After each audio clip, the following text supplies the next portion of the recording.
Ever wonder how a simple daily message can end up building a massive global community? Well, today we're going to break one down. We're going to deconstruct a daily devotional to really see the strategy underneath, how it takes a person from a single idea to a specific action and then plugs them into this huge worldwide network. All right, let's get into it. Everything kicks off right here with this one verse from the Gospel of John. Whom the Son therefore shall make free, ye shall be free indeed. Now this isn't just some random quote. This is the bedrock. It's the core promise that the entire message of freedom is built on. Everything that comes after this, it all traces back to this one powerful statement. So here's our game plan for today. First up, we'll look at the core message of freedom. Then we're going to map out the path to deliverance that it lays out. After that, we'll zoom way out to see the huge 500 million soul mission. And then finally, we'll dig into the tech, the global digital community that powers this whole thing. All right, let's jump into section 1, a message of freedom. Every powerful movement starts with a really compelling promise. This is the hook, right? It's the essential idea being offered that makes you lean in and say, okay, tell me more. And notice the specific words they use for their key idea, full deliverance. Listen to that definition. True and complete freedom, not temporary, but eternal. By framing it like that, they're making it really clear what's on the table. This isn't some quick fix, it's a permanent, life-altering transformation.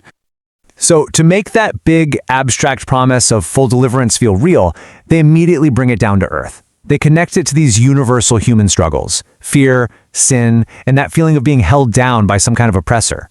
This makes the message hit home on a really personal level, no matter who you are. Okay, so you've got the promise of freedom. That's great. But a promise is one thing. You need a clear path to get there.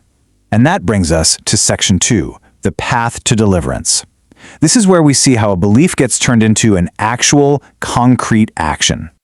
And what's really clever here is that they don't just offer one path. They've got 2 very distinct calls to action. The first one is for people who are already on board, a prayer to declare and reinforce their freedom.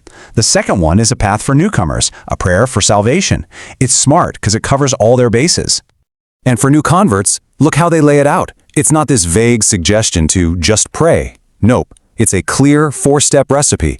You acknowledge, believe, confess, and follow.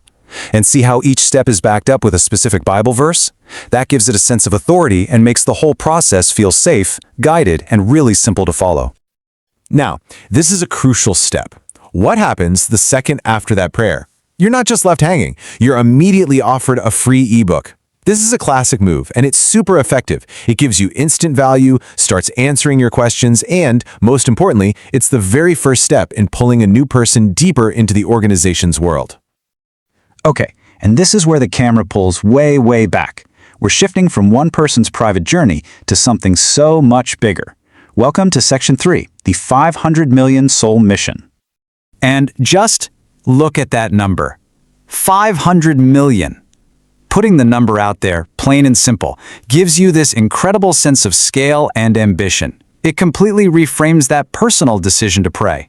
Suddenly, it's not just about you, it's about you contributing to this massive, world-changing mission. It gives your action a huge collective purpose. And just like with the prayers, they give you multiple ways to get involved in the big mission. You can give your time through prayer, your action by volunteering, or your resources by giving. This tiered structure is so important. It means anyone, no matter their situation, can find a way to plug in and feel like they're helping to hit that 500 million goal. So we have the message, the action, and the giant global mission. But what's the glue that holds all of this together in the 21st century? Well, that brings us to our last critical section, the global digital community and the tech that runs it. Just look at this digital footprint. It's not just one thing, it's a whole ecosystem. They're using WhatsApp for that direct personal community feel. Telegram is for broadcasting messages. Facebook for general updates. And then they've got both TikTok and YouTube for short and long videos. They are everywhere, reaching different people on the platforms they already love. In this slide, this is where you really see the global scale in action. This isn't just a list of places. It's a coordinated, synchronized effort across the entire planet. Just think about it. Someone in the US is praying at 6 p.m., knowing they're perfectly in sync with someone in Nigeria praying at midnight. That kind of coordination creates a really powerful feeling of unity and shared purpose. So why build this whole digital empire? Well, they say it right here. The goal is to keep followers connected and empowered. This network is more than just a mailing list. It's a strategic tool for retention. It's a constant support system designed to reinforce that daily message and make sure that initial feeling of freedom really sticks around for the long haul. So, let's put all the pieces together. This is the whole playbook, the entire communication funnel on one slide. It's honestly masterful. It takes a reader from a single, powerful Bible verse all the way to a global mission. It channels a personal, internal feeling into a structured, external action. And it grows an individual belief into active participation in this huge, digitally connected community.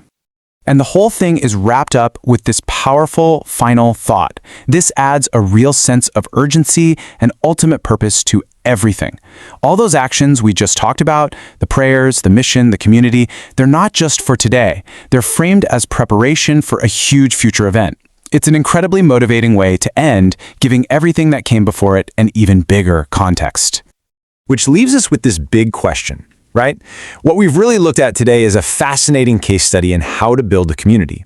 It shows how a timeless message, one that's rooted in ancient scripture, can be systematically packaged and amplified using all the power of modern digital tools to build something that's cohesive, motivated, and truly global.